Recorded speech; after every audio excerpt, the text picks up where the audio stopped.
Todo espírito que não confessa Jesus não procede de Deus. Pelo contrário, esse é o espírito do anticristo, a respeito do qual tendes ouvido que vem e presentemente já está no mundo. Todo mundo diz, ó, quem vai ser o anticristo? Você se preocupa com a aparição de um anticristo e não percebe que o espírito do anticristo já está no mundo e já está trabalhando. Qual que é a função do espírito do anticristo? É anular a unção, anular a ação do Espírito Santo em nosso interior, a ação do Espírito do Senhor em nós.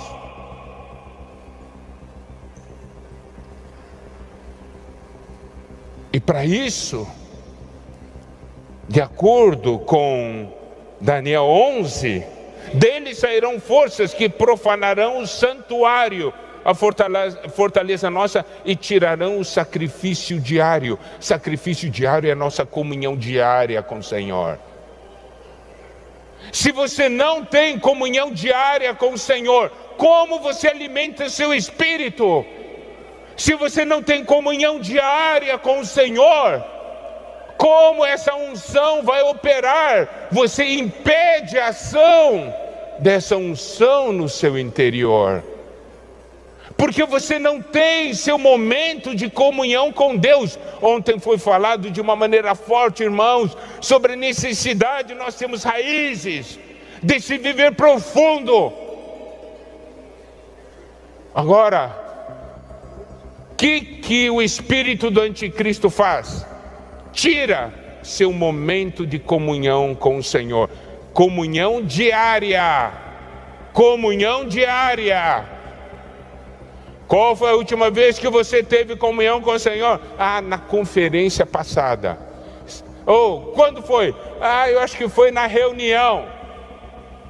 Então, o espírito do anticristo já tomou conta de você. Irmãos, o que nós estamos falando aqui é coisa séria. Influencia a sua vida, seu destino. Terceira linha de ação. Porque surgirão falsos cristos e falsos profetas, operando grandes sinais e prodígios para enganar, se possível, os próprios eleitos. Aqui fala de falsos cristos e falsos profetas. Filhinhos, vós sois de Deus e tendes vencido os falsos profetas, porque maior aquele que está em vós do que aquele que está no mundo. Olha o versículo 5, sobre esses falsos profetas. Eles procedem do mundo, por essa razão falam da parte do mundo, e o mundo os ouve. Foi detalhado para nós de uma maneira bastante clara essas ideias hoje que surgem, essas ideias que estão no meio da sociedade humana, totalmente contrárias à palavra de Deus, mas tem uma aparência boa, de acordo com a lógica humana, é uma coisa bonita, é uma coisa maravilhosa. E aí nós lembramos daquele versículo: cuidado que ninguém vos venha enredar com sua filosofia, vãs sutilezas. Essa filosofia é o conhecimento e a sabedoria desse mundo, conforme a tradição dos homens, conforme os rudimentos do mundo, e não segundo Cristo. É um monte de coisas bonitas, mas não segundo Cristo. Rudimentos, essa palavra no grego está ligada àquela palavra stoikel, aquele andar militar. Significa que esses rudimentos do mundo ditam o ritmo e a caminhada dos homens, do mundo, dessa sociedade. Aquela marcha militar, aquele condicionamento, só aquelas ideias do mundo. Daí todo mundo entra naquela ideia. Qual a característica disso? Tais coisas, com efeito, têm aparência de sabedoria, mas não são a sabedoria. Por isso que é falso. Falso profeta, falso Cristo falam coisas falsas. Tem aparência, mas não tem realidade.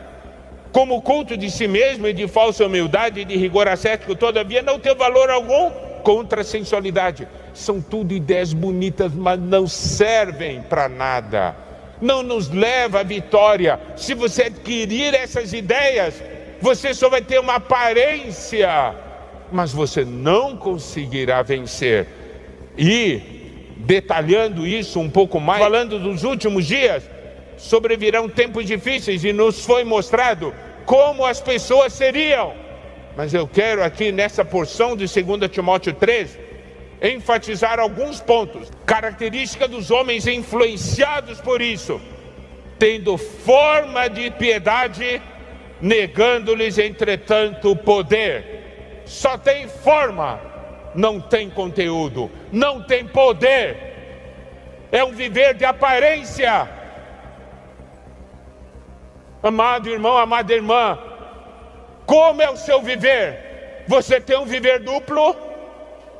Na reunião é alguém, ali na escola, no trabalho é uma outra pessoa.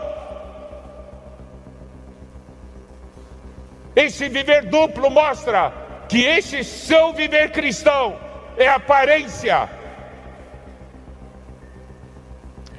E outra característica de uma vida aparência, que aprendem sempre e jamais podem chegar ao conhecimento da verdade. Estão aprendendo toda hora, mas não conseguem chegar ao conhecimento da verdade. Conhecereis a verdade e a verdade vos libertará. Significa, aprende, mas nunca é liberto.